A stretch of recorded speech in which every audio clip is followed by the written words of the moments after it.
सुदामापुर नाम के गांव में सौदामिनी और दिवाकर नाम के पति पत्नी रहा करते थे। उनका इकलौता बेटा राघव हाल ही में सुभद्रा नाम की लड़की से शादी किया। सुभद्रा शादी के कुछ ही दिनों में गर्भवती बनी। सौदामिनी लालची तो थी ही, उससे बढ़कर कंजूस भी। खाना भी वो नाप तोल के बनाती थी। दिवाकर और राघव को पहले से ही कम खाने की आदत लग गई थी, पर बेचारी सुभद्रा रोज भूखे पेट सोती थी। एक बार राघव से, ओ जी, जरा आप सासू माँ से बात कीजिए ना, मुझसे भूख बर्दाश्त नहीं हो पा रही है। ऐसी अवस्था में ज्यादा खाना चाहिए, पर सासू माँ तो इतना कम खाना दे रही है कि रोज मुझे भूखा सोना पड़ रहा है। आप उनसे एक बार बात कीजिए। नाना बाबा नाना, मैं माँ से बात नहीं करने वाला हूँ। हमें बचपन से कम खाने की आदत है, तुम भी वही आदत लगा लो। तुम्हारे भले के लिए बोल रहा हूँ। इतना कहकर राघव वहां से निकल गया। सुभद्रा को कुछ समझ में नहीं आ रही थी। अचानक उसे एक उपाय सूझा। सुभद्रा ने अगले दिन सौदामिनी के खाने में चक्कर आने की दवाई मिलाई। सब साथ बैठकर खाना खा रहे थे। सौदामिनी 2 निवाला मुंह में लेते ही फटाक से नीचे गिर गई। तब दिवाकर और राघव दोनों परेशान हो गए। सुभद्रा तब एक फर्जी डॉक्टर को फोन करके घर पे बुलाई। फर्जी डॉक्टर सौदामिनी का नस पकड़कर तलाशी ली और वो सौदामिनी से, सौदामिनी जी, आपकी तबीयत बहुत नाजुक है। आप कुछ ही दिनों के मेहमान हैं। इसका इलाज नामुमकिन है। आप ही को नहीं, आपके पूरे परिवार को ये बीमारी लगेगी। आखिर ये कौन सी बीमारी है? इस बीमारी का नाम डिंगियो डोंगियो है। डिंगियो डोंगियो? ये कौन सी बीमारी है? मैंने आज तक इसका नाम भी नहीं सुना है। आप कैसे सुनेंगे?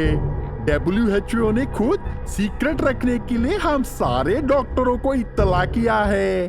तब सुभद्रा ने मासूम चेहरा लेकर डॉक्टर से पूछा, डॉक्टर साहब, आखिर इसका इलाज कैसे होगा?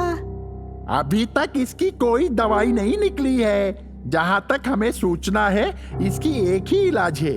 वो ये है कि आप लोग 1 साल तक दबा कर मन मुताबिक खाना खाना होगा। रोज घर में मांस मच्छी बनना जरूरी है। जितना भर पेट खाओगे उतनी जल्दी बीमारी ठीक हो जाएगी। और एक बात की ध्यान रखे, ये फैलने वाली बीमारी है। आपको भी ये बीमारी लग चुकी है। आपके साथ साथ मुझे भी लग चुकी। मुझे भी अभी 1 साल तक दबा के खाना होगा। और डॉक्टर, आपका फीस कितना है? 5 किलो मटन।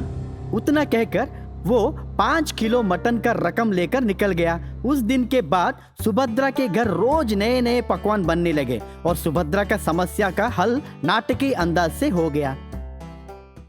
कमलापुर नाम के गांव में सुधाकर नाम का एक व्यापारी रहा करता था।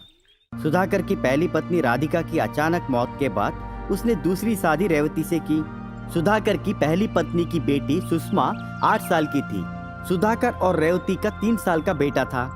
रेवती सुषमा के साथ सौतेली व्यवहार करती थी। रेवती का बेटा राजू अपनी बहन से बहुत प्यार करता था। एक दिन सुषमा राजू के साथ खेलने लगी।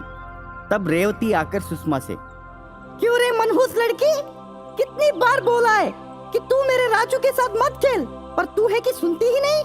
पैदा होते ही माँ को खा गई। क्या अब मेरे बेटे के ऊपर नजर तेरी है? दोबारा मेरे बेटे के पास गई तो हाथ पैर तोड़ के रख दूंगी। मैं राजू से बहुत प्यार करती हूँ। वो मेरा छोटा भाई है। मैं उसके साथ खेलना चाहती हूँ। मुझे खेलने दीजिए ना माँ। वो तुम्हारे प्यार का कोई मोहताज नहीं है। वो मेरा बेटा है। तुम्हारी मनुष्य शक्ल उसके ऊपर नहीं गिरना चाहिए।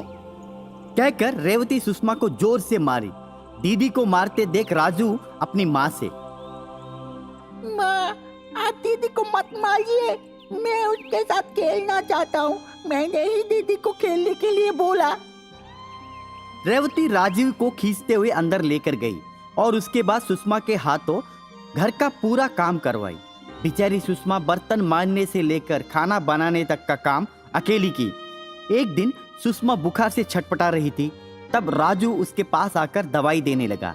उसको दवाई देता देख रेवती गुस्से में आकर सुषमा को लात मारी। बुखार से छटपटाते सुषमा जोर से रोने लगी। तब वहां पे सुधाकर आया तो वो अपने पापा से, पापा, मुझे बहुत जोर से बुखार है, फिर भी माँ मुझे मारती रहती है। माँ से बोलिए ना, मैं थोड़ा आराम करना चाहती हूँ। सुधाकर जब रेवती को ये बात पूछा तो रेवती सुधाकर से झगड़ा करने लगी, तो सुधाकर बिना कुछ कह पाए चुपचाप घर से निकल गया। तेज बुखार में भी सुषमा ने घर का पूरा काम उससे करवाया। एक दिन खेलते खेलते राजू जाकर कुएं में गिर गया।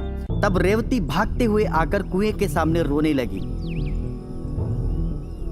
अरे बचाओ, मेरा बेटा गिर गया, कोई तो आकर बचाओ। अरे भाई, कोई तो आकर मेरे बेटे की मदद करो।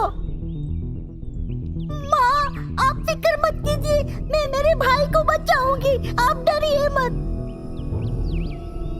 तब सुषमा भागते हुए आकर कुएं में गिर गई और अपने भाई को कंधे पर बिठाकर कुएं में तैरने लगी। अड़ोस पड़ोस के लोग भागते हुए आकर सुषमा और राजू दोनों को कुएं में से निकाले। तब जाकर रेवती को एहसास हुआ कि सुषमा राजू से बहुत प्यार करती थी। आंखों में आंसू लिए रेवती ने सुषमा और राजू दोनों को गले लगाई। उस दिन के बाद रेवती दोनों बच्चों में कभी अंतर नहीं दिखाई।